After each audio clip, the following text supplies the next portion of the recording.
Hi guys, welcome back Vasu reviews. And చాలా రోజులు అయిపోయింది మన ఛానల్లో వీడియో రాక, అండ్ సినిమాలు కూడా ఏం లేవు కాబట్టి వీడియోస్ మనమైతే రిలీజ్ చేయలేదు. అండ్ టుడే వచ్చేసి లవ్ మీ మూవీ అయితే రిలీజ్ అయిపోయింది. అండ్ లవ్ మీ మూవీ గురించి మాట్లాడుకున్నట్టయితే అదొక రొమాంటిక్ హర్రర్ థ్రిల్లర్ మూవీ అన్నారు. బట్ నాకు ఎక్కడే కానీ రొమాంటిక్ లేదు, హర్రర్ లేదు, థ్రిల్లింగ్ అయితే అస్సలు లేదు. సినిమా ఎందుకు తీశారో Ashish and Vaishnavi, and Baby cinema తర్వాత వైష్ణవి కోసం వెళ్ళిన first cinema love me.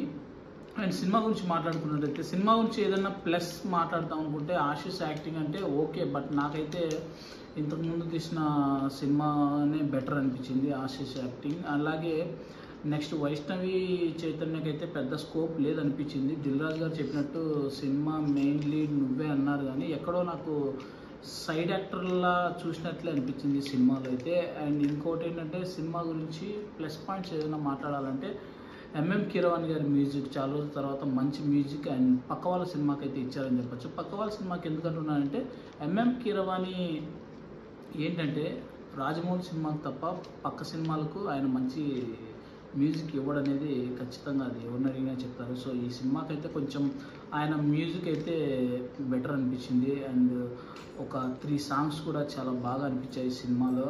And మనకు ట్రైలర్లో చూపించిన రావాలిరా అనే ఒక బీజిఎంతో ఒక సాంగ్ వస్తుంది, అది చాలా అద్భుతంగా ఉంటుంది. అండ్ నాకైతే చాలా బాగా నచ్చింది సాంగ్ అయితే. అండ్ ఇంకోటి సినిమా ప్లస్ ఏదైనా మాట్లాడుకుని అయితే ఆర్ట్ డైరెక్టర్ గురించి మాట్లాడుకోవచ్చు. సెట్ అయితే చాలా అద్భుతంగా వేశారని చెప్పచ్చు. అండ్ సినిమా అక్కడక్కడ గ్రాఫిక్స్లా అనిపించినా కానీ సీరియస్లీ సినిమా సెట్ అయితే చాలా అద్భుతంగా ఉందని చెప్పచ్చు. అండ్ సినిమాలకి ఇంకా వెళ్ళి కొంచెం డెప్త్గా మనం చూడాలనుకుంటే సినిమాలో ఏముండదు, ఒక ఆర్ట్ డిపార్ట్మెంట్ తప్ప ఇంకా ఏ డిపార్ట్మెంట్ కూడా సరిగ్గా చేయలేదని చెప్పచ్చు. అండ్ ఇంకోటి ఏంటంటే ఇక్కడ సినిమాలో అదృష్టవంతుడు ఎవరైనా ఉన్నారంటే అది అరుణ్ డైరెక్టర్ అని చెప్పచ్చు. అండ్ డైరెక్టర్ అరుణ్ ఈ కథను ఎలా చెప్పి ఒప్పించాడు అనేది నాకైతే ఇప్పటికీ డౌటే. ఎందుకంటే ఒక ఎక్కడ స్కోప్ లేని కథను తీసుకొచ్చి ఏదో ఉందని చూపించడానికి ట్రై చేసి తను కన్ఫ్యూజ్ అయిపోయి అండ్ ఆడియన్స్ని కూడా కన్ఫ్యూజ్ చేయాలని చూశాడు. బట్ సినిమా అయితే లాస్ట్కి ఆడియన్స్కి అయితే రీచ్ అవ్వలేదనేది నా opinion. And cinema first half okay అన్నట్లుంటుంది, బట్ సెకండ్ హాఫ్ వచ్చేసరికి మొత్తం క్లమ్జీగా అయిపోయి సినిమా అసలు ఎక్కడ మొదలైంది, అసలు సినిమాకు కథ ఎక్కడ ఉంది అనే క్వశ్చన్స్ మన మైండ్లో అయితే రన్ అవుతాయి. సో సినిమా గురించి చెప్పాలంటే సినిమా చాలా వర్స్ట్ అని చెప్పచ్చు. అండ్ నాకైతే వర్స్ట్. అండ్ చూసిన తర్వాత మీ ఒపీనియన్ అయితే చెప్పండి. సీరియస్లీ నాకైతే ఒకటే ఫీలింగ్ కలిగింది, నా టికెట్ డబ్బులు నాకు ఇస్తే బెటర్ అనే ఫీలింగ్ అయితే నాకు వచ్చేసింది. సో దిల్ రాజు గారు మీరు పెద్ద మనసుతో నా టికెట్ డబ్బులు నాకు ఇవ్వాలని నేను కోరుకుంటున్నా. అలాగే ఇంకోటి ఏంటంటే చాలా గ్యాప్ వచ్చింది సినిమాల్లో, బట్ ఐపీఎల్ రీజన్ కావచ్చు, పాలిటిక్స్ రీజన్ కావచ్చు, కానీ ఇది 2 వీక్స్ ముందు వదిలినా కానీ కొంచెం డబ్బులు ఇంకా బాగా వచ్చేవి అనేది నా ఫీలింగ్. ఎందుకంటే 2 వీక్స్ ముందే ఎందుకు వదలమన్న ఫీలింగ్ అంటే ఇప్పుడు నెక్స్ట్ వీక్ మనకు కొన్ని పెద్ద సినిమాలు అయితే వస్తున్నాయి. సో ఆ సినిమాల మధ్యలో ఈ సినిమా అయితే నిలబడదనేది నా ఫీలింగ్. సో ఓవరాల్గా దిల్ రాజు గారు మూవీ రిలీజ్ చేయాలనుకున్నారు, చేసేసారు ఈరోజు. బట్ 2 వీక్స్ ముందే వచ్చింటే టు బీ ఫ్రాంక్ ఇంకా మంచి కలెక్షన్స్ అయితే వచ్చేవి. సినిమా ఎలా ఉన్నా కానీ ఏ సినిమా లేవు కాబట్టి టైంపాస్కైనా ఈ సినిమాకి వెళ్తారు.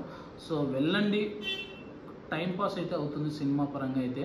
బట్ ఎక్కడ సినిమా అయిపోయిన తర్వాత ఎక్కడ మంచి సినిమా చూసిన ఫీలింగ్తో అయితే మీరు బయటకు అయితే రారు. అండ్ ఇంకోటి ఏంటంటే డిసప్పాయింట్మెంట్ ఎక్కువ ఉంది. అంటే ఏదైతే హర్రర్, కామెడీ, థ్రిల్లర్ అని చెప్పారో ఏ ఒక్కటి ఈ సినిమాలో లేదు.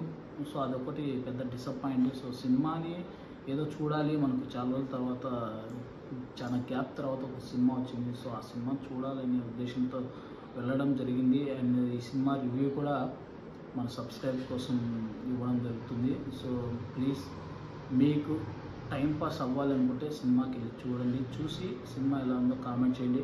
అలాగే మన వీడియోస్ అయితే ఛానల్లో తక్కువ అయిపోతున్నాయి, అంటే ఒక మంచి కంటెంట్తో రావాలనుకుంటున్నాం కాబట్టి మనం వీడియోస్ అయితే అప్లోడ్ చేయట్లేదు. సో మీకు ఏదైతే మీరు కొన్ని సజెషన్స్ అయితే నాకు ఇవ్వండి కామెంట్స్లో, ఎలాంటి వీడియోస్ మన ఛానల్లో చేస్తే బెటర్ అనేది. సో కామెంట్ రూపంలో అయితే మనకు చెప్పండి. సో ఇకపై నుంచి మంచి సినిమాలు అయితే వస్తున్నాయి, ప్రతి సినిమాకు రివ్యూ ఖచ్చితంగా అప్డేట్ ఉంటుంది. So don't miss it. Please Vasu reviews అయితే చూస్తూ ఉండండి. అలాగే ఇప్పటి వరకు సబ్స్క్రైబ్ చేసుకుని వాళ్ళు సబ్స్క్రైబ్ చేసుకోండి. అలాగే లైక్ చేసి షేర్ చేసి కామెంట్ చేయడం మాత్రం అస్సలు మర్చిపోవద్దు. నా రివ్యూ పాజిటివా నెగిటివ్ అనేది కూడా మీరు కామెంట్లో చెప్పండి. అండ్ మీకు ఏ ఫీలింగ్ ఉన్నా కానీ కామెంట్లో అయితే నాకు చెప్పండి.